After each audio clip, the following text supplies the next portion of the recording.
It was in December 1994 when an event shocked Mexican society. The neurophysiologist, psychologist, and scientific shaman Jacobo Greenberg had disappeared without a trace. Considered a significant figure in Mexican counterculture, Greenberg divided opinions among his colleagues due to the innovations in his experiments, many of which were related to telepathy, telekinesis, and the spectrum of consciousness. But how far had these investigations taken him? Was it perhaps his boldness and his belief that there are no limits for the human brain? Is that what ended up making him a person of interest for the highest levels of power? Did his challenging and provocative theories against conventional paradigms make him dangerous to some sector? Did he leave? Was he forced to leave? Was he kidnapped? Did he make himself his own guinea pig? Today we're going to learn everything about his mysterious disappearance and also his enigmatic life. Commander Clemente Padilla knew this wasn't just another case when members of the presidential circle showed up at his home to find out where the investigation was heading. Antonio Fernandez Gonzalez, who was then the Attorney General of Justice of the Mexican Federal District, had created a special prosecutor's office to search for the missing man, and he had assigned the case to Padilla for a simple reason. Padilla had proven to be a bold and moreover effective detective. Every puzzle that landed in his hands sooner or later ended up finding its final form. He was preceded by a huge number of medals and special mentions. He loved priests, and the Greenberg case had all the ingredients to make it a fascinating challenge. The renowned scientist had disappeared mysteriously, without leaving a single trace behind. Or at least that's what it seemed.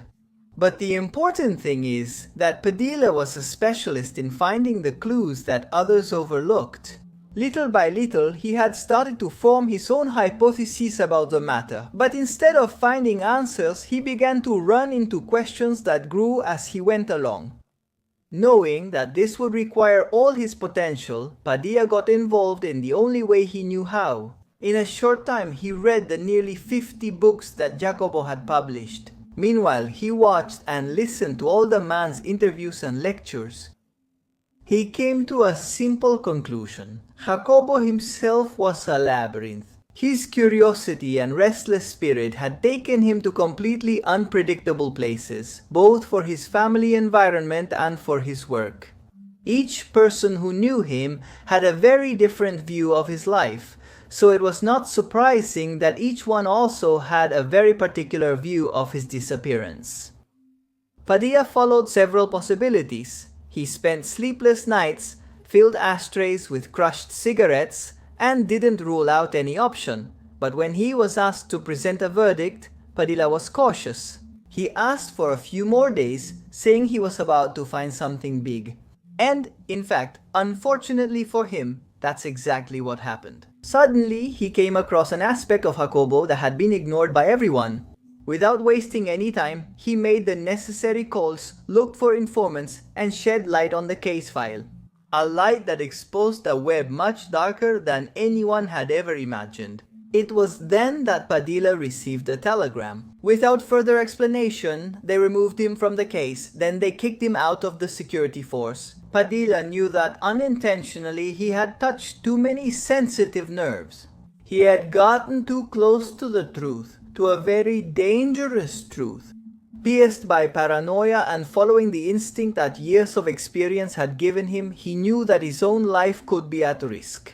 He started to feel watched, so he decided to move far away and disappear, and for a while at least, he managed to do it. But the case of Jacobo Greenberg, one way or another, found a way to come back to him. Jacobo Greenberg Silberbaum was born in Mexico City in 1946. As a child, he was always very curious and creative, always willing to take apart anything he could get his hands on to try to understand how it worked. Then, when he managed to do it, not satisfied with that, he would rearrange the parts and create new ways to make the gears work. That's how, at a very young age, he took apart several toys and with their parts built a bomb that, according to one of his brothers, made the whole garden of the house shake. He seemed like a happy little boy until his mother got cancer. That put him in direct contact with death. Jacobo had to witness how his mother deteriorated over time in an irreversible way. She lost her hair, she lost her strength, but above all, her mind became atrophied and she lost touch with reality. Jacobo wished his mother would die to end her suffering, which filled him with guilt but also conviction. Maybe he couldn't help her anymore, but he still had time to better understand the human brain. He was convinced that there were mysteries there that he, with dedication, could decipher for the good of all humanity. By the time he turned 12 and his mother died of a stroke, Jacobo had already decided which direction he would take his studies. He was sure that he would be famous thanks to what he would achieve. And not even in his wildest dreams did he ever suspect that as the years went by, he would end up being called the Einstein of consciousness. Before he turned 20, Jacobo traveled to Israel to an agricultural commune. There, he not only met his first great love and the future mother of his daughter, but also a young Englishman who would change his way of understanding the world forever. This young man used a classic Ouija board to contact the afterlife. Suddenly, he would enter a kind of trance and the spirits would manifest through him. After seeing the Englishman in one of those sessions, Jacobo came to a conclusion. He couldn't doubt what the other man said, what happened to him, or what he felt. Jacobo discovered at an early age that he was a natural believer, while others whispered that the Englishman with the Ouija was a fraud. He decided, with all the meticulousness of his empirical thinking, that he preferred to take everything as true and take on the challenge of explaining it. His basic question was always the same. Should we assume that some things are not possible simply because they aren't, or because that's what we've been told? Do impossible things really exist? Jacobo studied psychology at the National Autonomous University of Mexico. In 1970, Jacobo traveled to New York to study psychophysiology at the Brain Research Institute and earned a doctorate focused on the electrophysiological effects of geometric stimuli on the human brain. Then, upon his return to Mexico, Jacobo founded a psychophysiology laboratory at Anahuac University. Later, at the end of the 1970s, Jacobo set up another similar laboratory at National Autonomous University of Mexico. There, Jacobo conducted the first experiment that got all his colleagues talking about him. For some, Jacobo was considered almost crazy. During that time, Jacobo began experimenting with children. His idea was to prove that there was in them a greater doorway of perception than in adults. To do this, he conducted some tests related to extraocular vision. He would cover the children's eyes and have them see images with their hands or through someone else's experience. We can't know if the theory that would later make Jacobo famous was already in his mind at that time, but clearly those experiments were an important seed for developing it, especially when they started to yield positive results. Well-trained children could actually do without their sight to see something. But then why did Jacobo suddenly stop his experiment? Well, the answer is easy. Jacobo stopped it when he found out that the children who are developing better extraocular vision also started to develop side effects. 90% of the time, the most gifted children started to become fearful when they used their power. They said that along with the ability to see without their eyes, the presence of dark beings that did not belong to this plane became apparent. Most of them no longer wanted to continue with the sessions. So, Jacobo paused these investigations and nevertheless, he did not stop. He knew he was getting close to something big. In 1975, Jacobo got an unexpected call. Margarita López Portillo, the sister of the then president of Mexico, José López Portillo, told the scientist that she was very interested in his work and invited him to the presidential residence to witness a phenomenon that she considered one of a kind.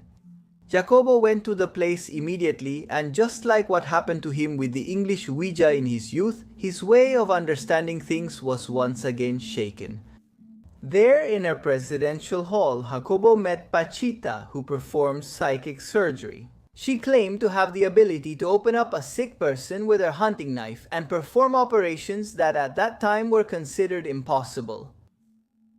She could, for example, put in and take out vertebrae. She considered herself a medium and said that when she operated, the spirit of the last Aztec king would enter her.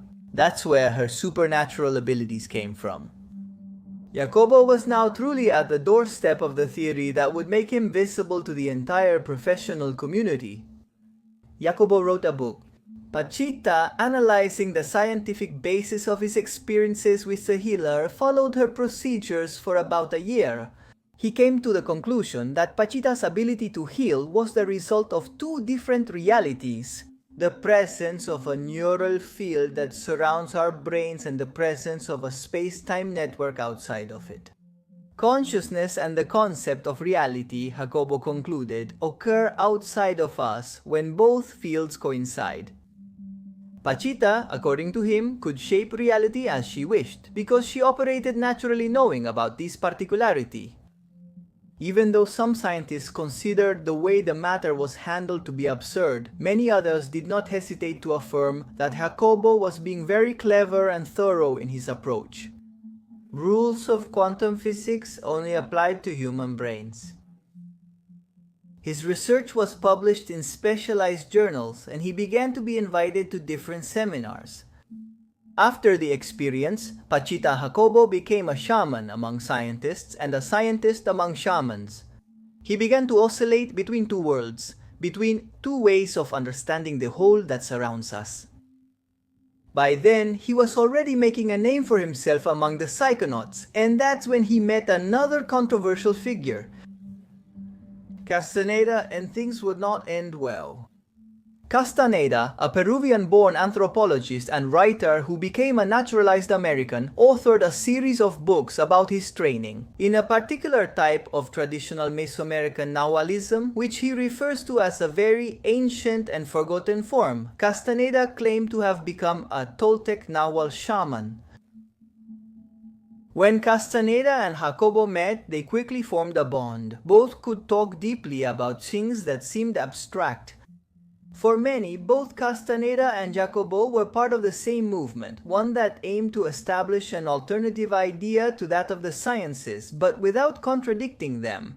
However, when Jacobo learned more about the ways Castaneda used to influence his followers, he felt disappointed. He went from feeling admiration to seeing him as a man full of ambition who was far from seeking the truth. He said Castaneda was only interested in one thing: was power. He refused to cooperate and slammed the door on the relationship.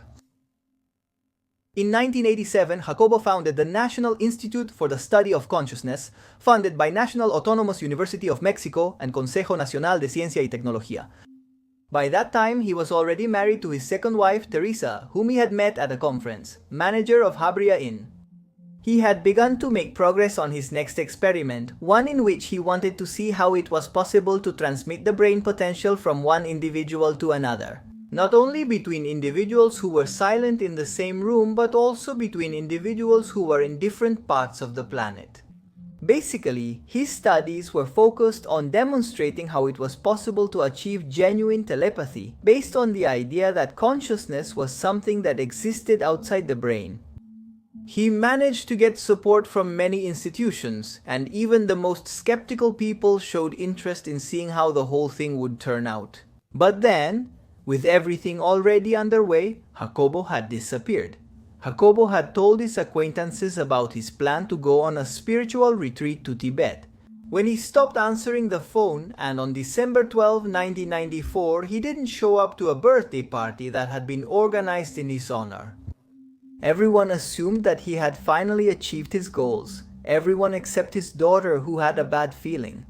Her father was impulsive, but often didn't tell her about trips. When did she check? When they confirmed that there were no records of Jacobo having left the country, the worst suspicions began to materialize. And that's when Commander Padilla enters the story. When Padilla started investigating, he came across a first clue that was more than suspicious. And Teresa? Jacobo's wife fled just a few days after the man disappeared.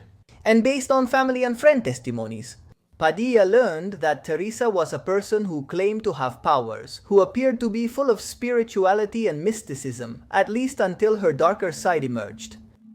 And the thing is, Teresa suffered from fits of rage that she was unable to control. Padilla even began to notice unjustified contradictions in the woman. He also learned she was in contact with Gerardo Morales Alonso, a seemingly harmless man who helped her with household chores and worked as a night watchman at a school. However, when he looked deeper into the man, Padilla found someone with a dark past and paramilitary training. But who was that man? What was his relationship with Teresa? And why had Teresa run away? Right after her husband's disappearance, Padilla quickly ruled out a crime of passion. How else could you explain that notebooks and the computers where Jacobo recorded the progress of his experiments had disappeared from his house and his laboratories? Padilla immediately knew that behind the mystery there was something organized, premeditated. Jacobo's daughter, devoted to music, had a band called Cielo y Tierra that frequently appeared on television. In one of those performances, desperate, she asked the audience that if anyone had information about her father, please contact the police. Padilla saw this as a very unstrategic move. He expected the station's phone to be overwhelmed with false or unverifiable reports, and that's exactly what happened. Except for one. A particular testimony that they were able to verify had a certain degree of truth. It was a testimony that Padilla followed, and it led to his immediate removal from the case. According to this testimony, Jacobo was reportedly seen in Colorado, accompanied by Teresa and escorted by mysterious individuals. Padilla found out Jacobo often visited that place, even though he never told his friends or family. He used to travel there to participate in secret meetings. Other scientists, along with what were supposed to be experts from the FBI and CIA. Padilla attached testimonies showing that private organizations had attempted to fund Jacobo's research on multiple occasions. He, however, had always rejected them one by one, claiming the need to do things independently. Had he offended someone with that stance? While considering these hypotheses, Padilla was removed from the case and the police force. Everyone considered him crazy, and even Greenberg's family called him a storyteller for suggesting that Jacobo could be under investigation by organizations of that magnitude. In 2017, however, the case took a turn. In January that year, over 930,000 CIA documents, more than 12 million pages, were declassified. Mentions of Jacobo and his work were found in them. Indeed, the CIA had been investigating him at the time of his disappearance. Padilla had always been right. The Stargate Project was a secret unit of the United States Army established in 1978 at Fort Meade, Maryland, by the Defense Intelligence Agency to investigate the potential of psychic phenomena in military and domestic intelligence applications. The work of the Stargate Project mainly involved remote viewing, the supposed ability to psychically see events, sights, or information from a great distance. Jacobo's experiments would have been investigated within the framework of projects like Stargate. To this day, Greenberg is still missing, and many people have not lost hope that sooner or later he will reappear. Jacobo's relatives maintain that it's impossible for him to have voluntarily left to work on a secret project, leaving his daughter behind. They think there's a chance that his daughter and her well-being were used as blackmail to force him to do things he wouldn't have otherwise agreed to.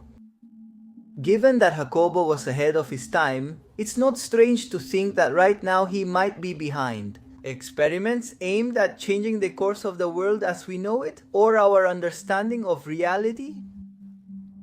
Others deduce that the National Aeronautics and Space Administration, more commonly known as National Aeronautics and Space Administration, kidnapped him and keeps him working for them because of his vast knowledge. Because he had allegedly already collaborated with the United States Secret Services in their attempts to achieve space contact.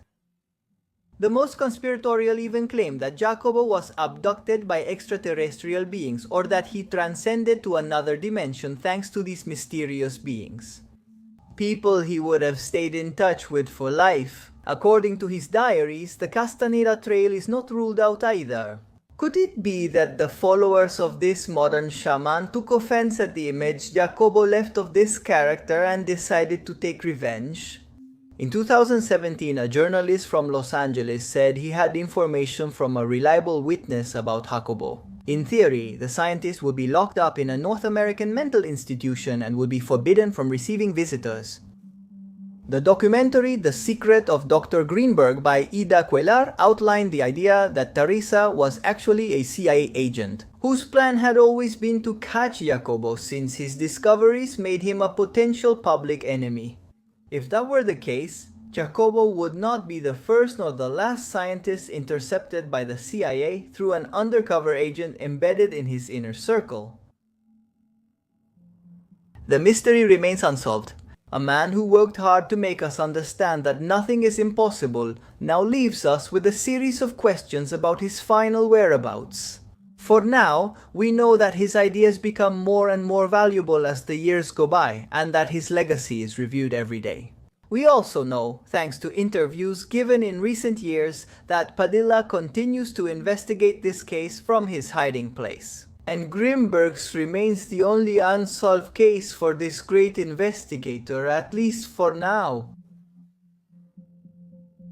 That's all for today's video. I hope you found the Jacobo Greenberg case interesting. We realized there were very few videos about this on YouTube, so we decided to make this video trying to condense everything that's out there. All the information we found in various documentaries, books, written reports, blogs, and so on. I hope you found it interesting. If you did, please leave a like and subscribe if you haven't already. And I want to thank the people from the Mephisto clan. Thanks to them, we can carry out this kind of research, which is often demonetized by YouTube. Also, remember you can enter to win Giorgio's t-shirt on History's Instagram. I'll leave the link below. And the new season of Ancient Aliens has already started. With nothing more to say, I say goodbye. I'm off to watch the new season of Ancient Aliens. I'm Magnus Mephisto and we'll see each other in the next video. Goodbye.